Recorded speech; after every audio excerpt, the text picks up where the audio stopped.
gentle listener, and welcome to Nocturnal Transmissions, the fortnightly podcast that brings you dark matter from the twisted minds of horror wordsmiths. Childhood. What a time of joy and wonder. And what greater source of joy, comfort, and stimulation could there be than our childhood playthings? Happy memories. The trouble with memory is, it can be unreliable. Nocturnal Transmissions is proud to present Mr. JINKIES by Brandon Faircloth.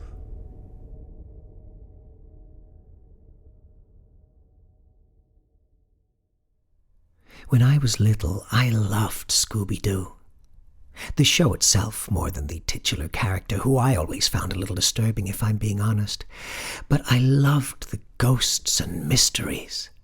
And I loved Velma, who was always smart and determined to keep the rest of the Scooby gang on the right path. Apparently, I loved the show and Velma so much that when I was about 4, I would run around the house yelling, "Jinkies! Jinkies!"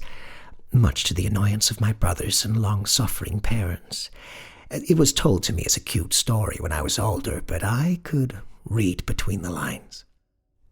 I even had a little stuffed rabbit that I named Mr. Jinkies. I remember a friend of the family had brought him to me, a kind-looking older man in a grey overcoat, and I loved Mr. Jinkies from the start. I had nightmares a lot when I was small, and sleeping with Mr. Jinkies seemed to be a magical cure-all for them. It may seem silly, but I slept with that rabbit until I went to college. And 10 years later, I still had him in a box of childhood toys and keepsakes in my attic. I mention all of this because last week I went up into the attic looking for Mr. Jinkies. My best work friend Melanie has a little boy that has been having night terrors for months. They've tried sleep studies and child psychologists, but nothing has helped. I was kind of embarrassed, but seeing how worried she was, I felt like I should at least suggest a different option. I told her about how Mr. Jinkies had helped me get over my childhood fears, and that a similar thing might work for her little boy. Her eyes lit up, as much out of desperation as anything, I think, and she asked if I still had Mr. Jinkies. My first thought was actually to lie. I didn't really want to give up my favorite childhood stuffed animal. But pushing down that first selfish impulse, I swallowed and nodded with a smile. "I thought so," I said. I'd look and bring it the following day. She gave me a hug, telling me that she'd tell her little boy how it had helped me and that it would do the same for him. I hugged her back and tried to push away the strange anxiety I was feeling. When I went up into the attic, it didn't take long to find the right box, as it was labelled Stuffed Animals and Mr. Jinkies. I opened it up and pulled him out, studying him in the dusty late afternoon sunlight streaming through the attic window. He looked just as I remembered him. Brown fur except for a white belly and paws, long ears that flopped at the tips, and black glass eyes that you could see yourself in. I felt a small surge of excitement run through me holding him again, and squeezing him to me I felt a strong urge to call Melanie and tell her I didn't have him anymore after all. But that was silly, of course.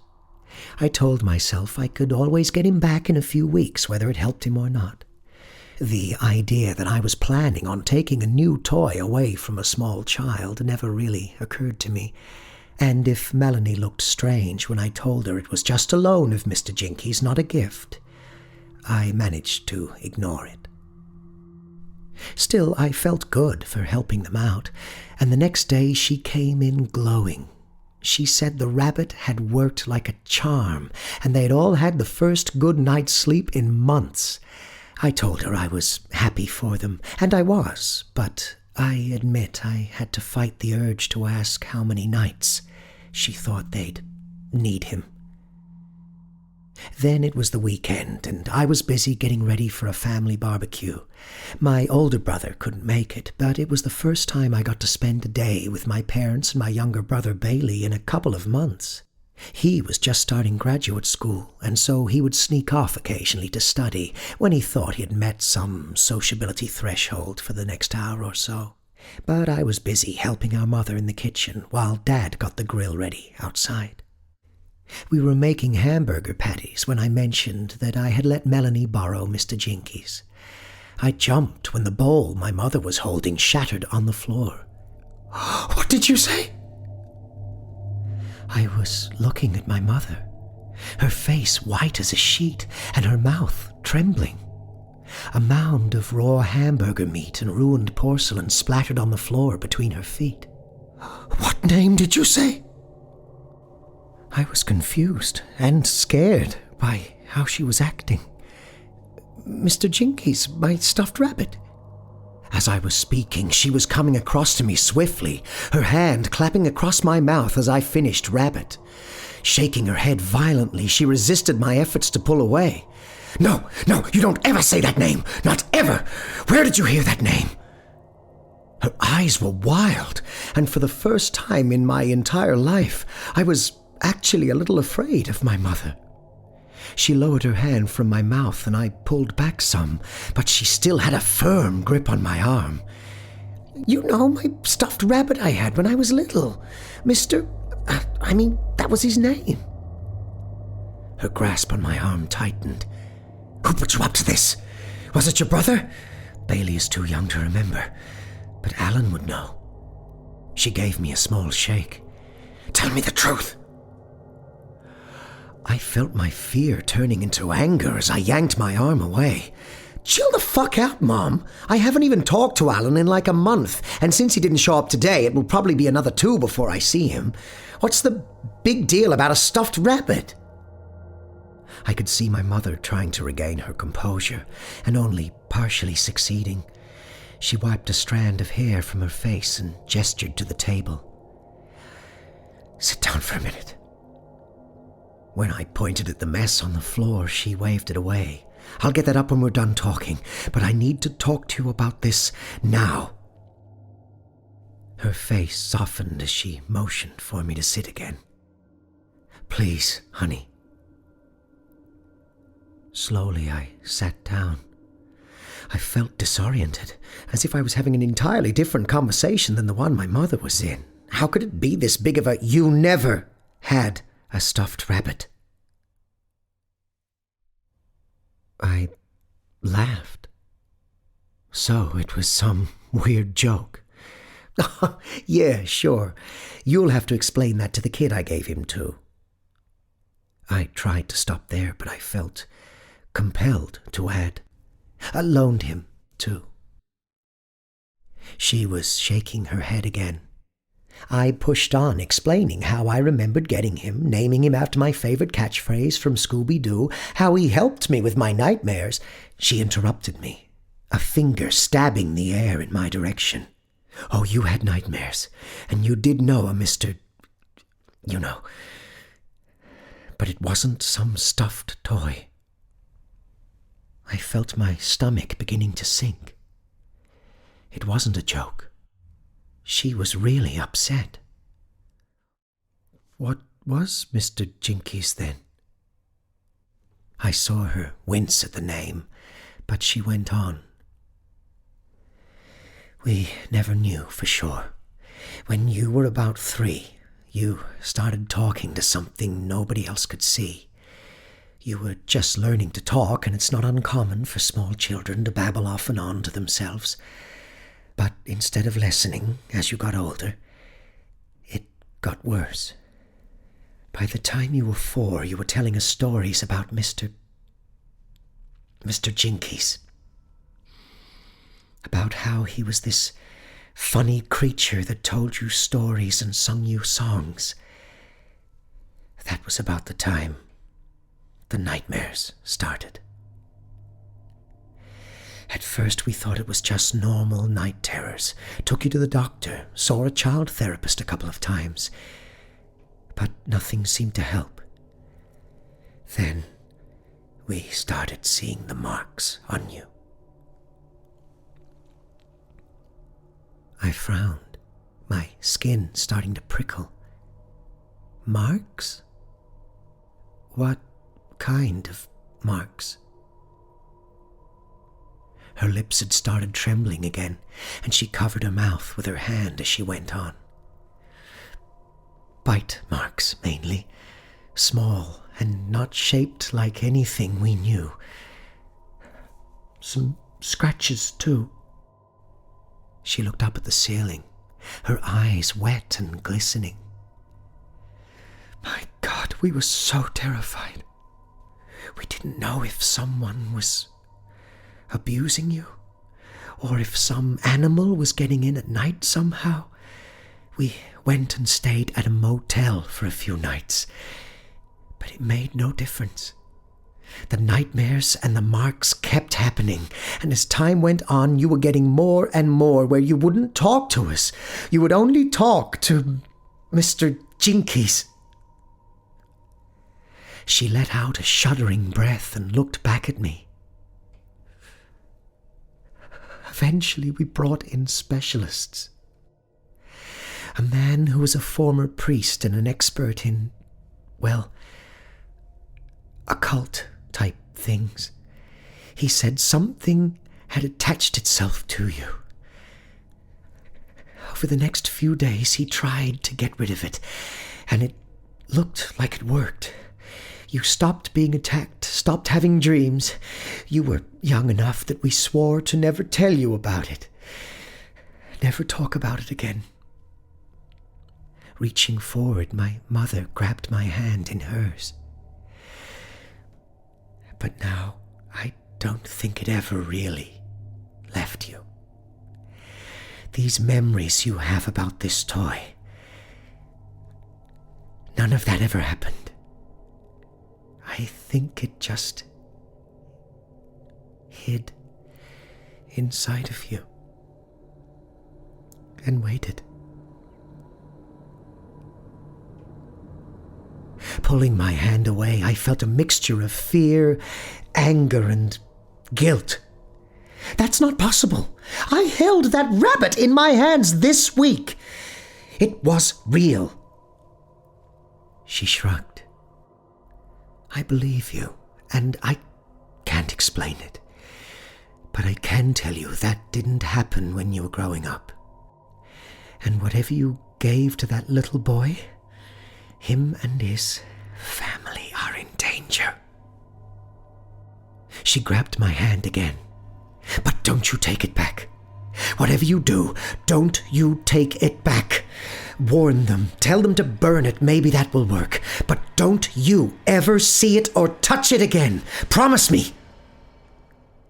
Her grip and gaze were desperate and hot. I felt myself nodding even though I knew it was likely a lie.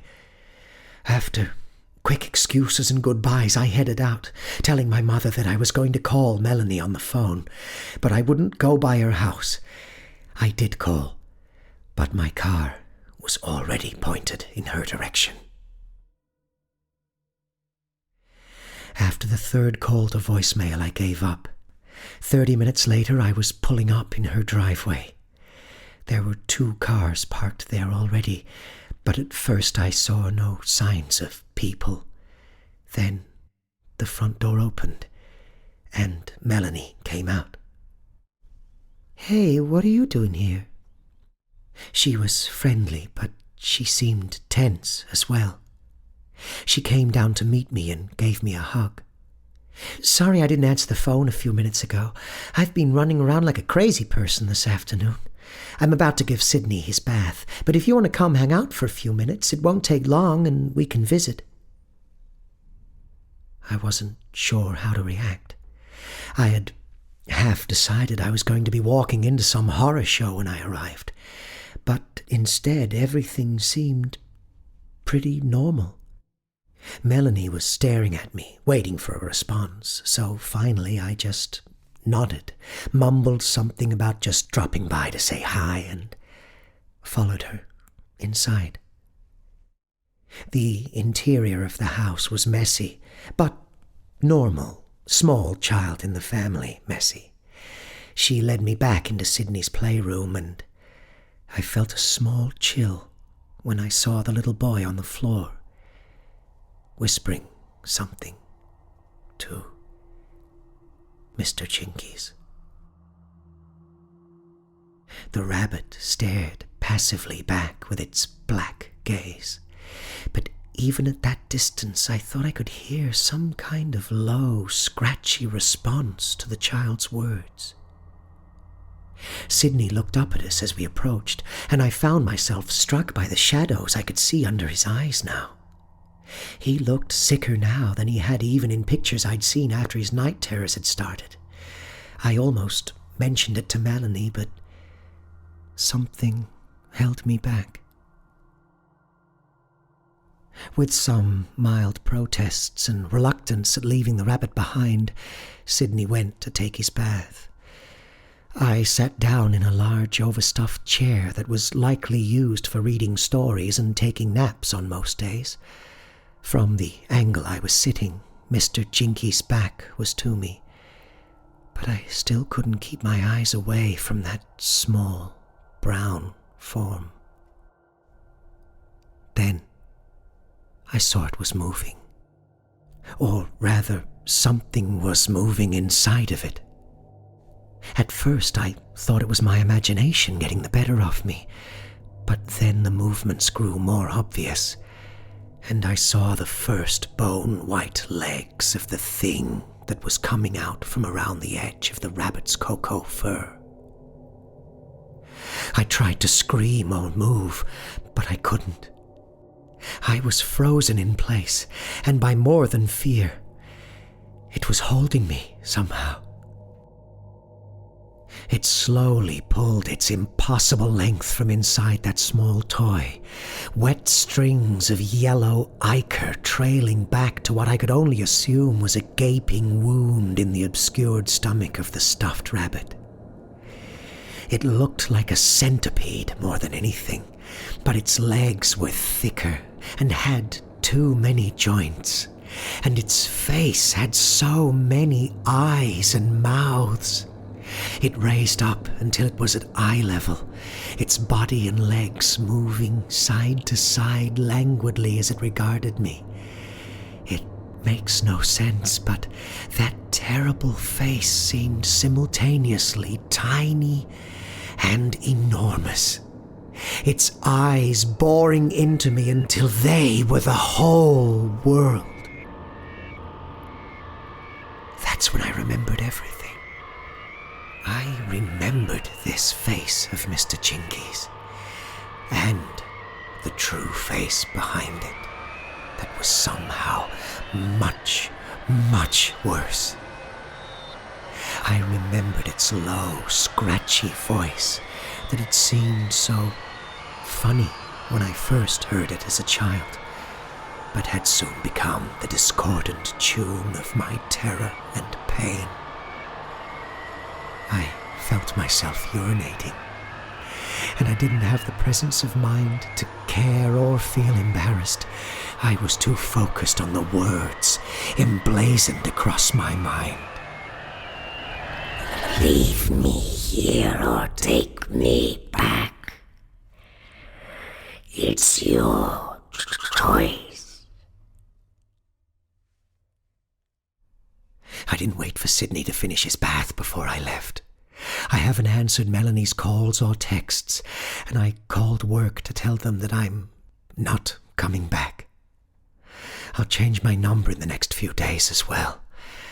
I thought I would feel more guilt or shame, and I do feel some, but not much. I keep thinking about an old joke my dad told me once. 2 hunters are wading across a river, their boots strung around their necks, when they see a grizzly bear looking at them from the bank. The bear starts towards them, and one of the hunters takes off running in the other direction. He is making slow progress barefoot on the riverbed, but when he looks back, his friend hasn't started running yet. Instead, he's putting back on his boots. He yells for his friend to come on. Freshly booted, his friend starts running, soon catching up and starting to pass his barefooted friend as they make it to the far shore with the bear close behind. As he passes him, he yells back, "I don't have to beat the bear, I just have to beat you," and leaves his friend in the dust. I wish I was a stronger person, a better person. I thought I was, but I'm not. I can't have that thing near me again, whatever it is. I have to be rid of it, really rid of it, forever this time. I could call this a confession, but I think you have to repent to really confess. And in the dark, quiet hours that I lay awake, worried I'll hear a stealthy rustle across my floor, or the thump of a stuffed rabbit flung against my front door, I'm at my most honest. And if Mr. Jinkies comes back, I've already made a list of other children I can give him to.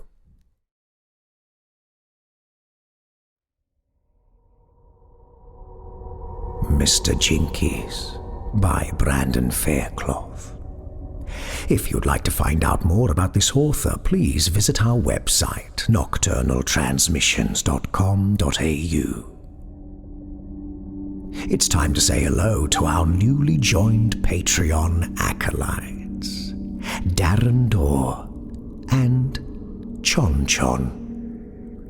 If you would like to become a supporter of Nocturnal Transmissions, just visit patreon.com/Nocturnal Transmissions and choose in which manner you would like to do it.